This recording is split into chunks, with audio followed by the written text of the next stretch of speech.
All right. The importance on being independent, and then how do you become independent? So, the importance of being independent is you always have the choice to do what you think is the right thing, and you're always capable of making changes in your life to avoid something you don't want in your life, or to avoid someone taking control of your life, or taking charge of some of the decisions you want to make.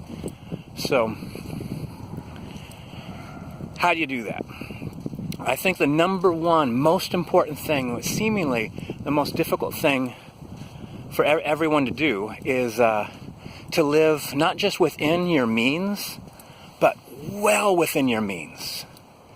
Like, don't think to yourself that like you can afford to eat out once a week, because really, if you can only afford to eat out once a week, you should not be eating out.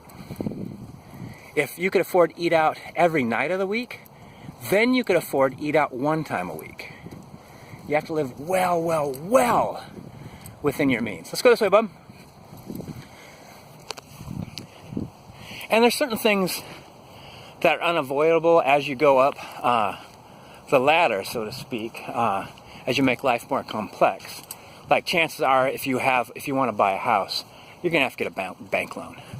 So that just immediately blows the idea that you've lived within your means. But as an investment in your future, and if anything goes wrong, as long as you're living well within your means, and if anything goes wrong and suddenly you realize, well, I'm not going to be able to do this house thing anymore, but I've been living here for 5 years, I've paid a lot into it, I'm not in a hurry to sell it because I've been living well within my means, but I need to sell it, and you could take your time and get a really good price. So you could think of it as like a loss, except for life changed.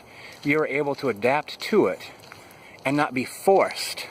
I know one guy that lost his house, did not make a penny on it, and he felt grateful because other than that, it would be living deeply in debt. So then not only would he lose his house, but then he has this massive debt to pay off too.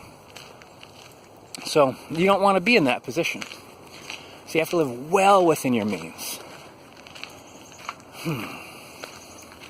The other thing to think of is, if something's so important that you would never give it up, you have to do that completely by yourself.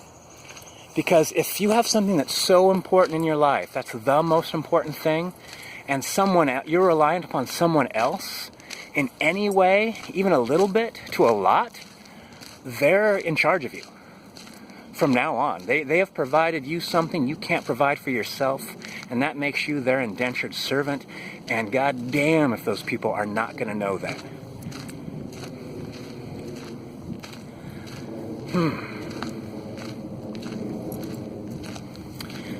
Yeah. Live within your means. If it's the most important thing in your life and you can't do it yourself, you need to work your way into a situation in life where you can. You don't just say like, hey, if you help my career along, I'll turn a blind eye to the stuff that you do, or I'll do the things you tell me to do, even though I don't want to, because the reason why I'm doing it, even though I don't want to, is because of that one most important thing in my life, that thing I can't do without, the thing that you give me, the thing that makes me essentially your slave. Come on, bye-bye.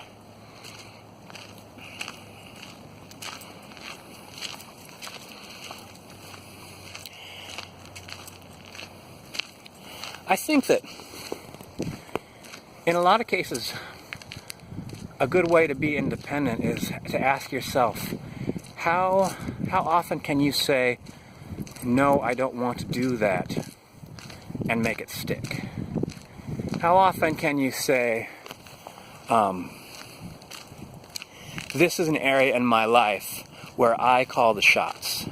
And you don't have to be a control freak, but you should be able to live your life in a way that you have some boundaries that you don't feel should ever be crossed, Don't we all have those? I don't want to, for instance, hate to give another negative example of somebody, but there was this guy in a position of authority and power, and he would put his hands on you when he talked to you, and sometimes rub you, and sometimes put his hands like on your hip and stuff, and some people couldn't say no, and the people who did, are the people that say like, yeah, I'm walking out of here. That was actual bullshit. I'm calling you on that bullshit. You don't touch me below the waist. Like, I'm not saying groping. I'm just saying, like, resting his hand on your hip, that's fucking wrong. I don't want that. So I need to live my life in such a way that, like, nobody could touch me that I don't want, or nobody could demand I do something that I find inappropriate or distasteful. Not those kind of boundaries. Not control freak boundaries. I'm not talking about having the toilet paper roll come out a certain way. I think that's it. I think those are some really good ones. I mean, damn it, if you live your life that way, you really are independent, and also you're a little bit crisis-free. You know what I mean? Like, if you're capable of making any of these changes and adjustments in your life, if a problem comes up, it's something that you solve, as opposed to a crisis, which would be like that guy losing his house and his car, having to rent a single room, and riding his bicycle to work that he's grateful that he has, That kind of crisis to avoid. So beautiful out. All right, into sermon.